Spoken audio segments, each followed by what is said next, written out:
गंजाम जिला बुगुड़ा निकटस्थ बुद्धगिरी विद्यापीठ रे एक ब्लॉक स्तरीय आजादी का अमृत महोत्सव विद्यापीठर प्रधान शिक्षक सौरभ रंजन महांती नेतृत्व तथा अध्यक्षता अनुष्ठित हो जाइछि। एही परिप्रेक्षी रे स्थानीय गोष्ठी शिक्षा अधिकारी प्रसन्न कुमार बेहेरा मुख्य अतिथि भाव जोग देथिबा बेले सम्मानित अतिथि भाव अतिरिक्त गोष्ठी शिक्षा अधिकारी प्रमोद कुमार सेनापति प्रमुख अंशग्रहण करथिले।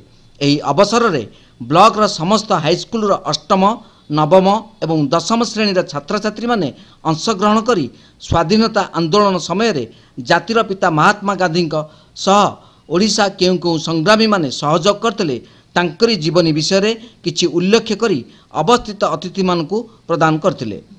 100 जन छात्र छात्री स्लैप बुक प्रदान करथिबा बेले एथि मध्यरु 30 जन छात्र छात्री को मनोनीत करा जायछि। मनोनीत होइतिबा छात्र छात्री माने आगामी दिन रे हेबाकु थिबा जिला स्तरीय प्रतियोगिता रे अंशग्रहण करिवे बोली प्रधान शिक्षक श्रीजुक्त महांती प्रकाश करछंती। परिशेष रे संतोष कुमार जेना धन्यवाद देथिबा बेले कार्यक्रम को गंगाधर दास, निरंजन प्रधान, सचला महाराणा, बनिता कुमारी देवी, जाज्ञसेनी राउतराय एवं अंजलि मिश्र प्रमुख सुपरिचालना करथिले। गंजाम जिला बुगुड़ारू त्रिलोचन पंडा रिपोर्ट, तीर्थक्षेत्र लाइव।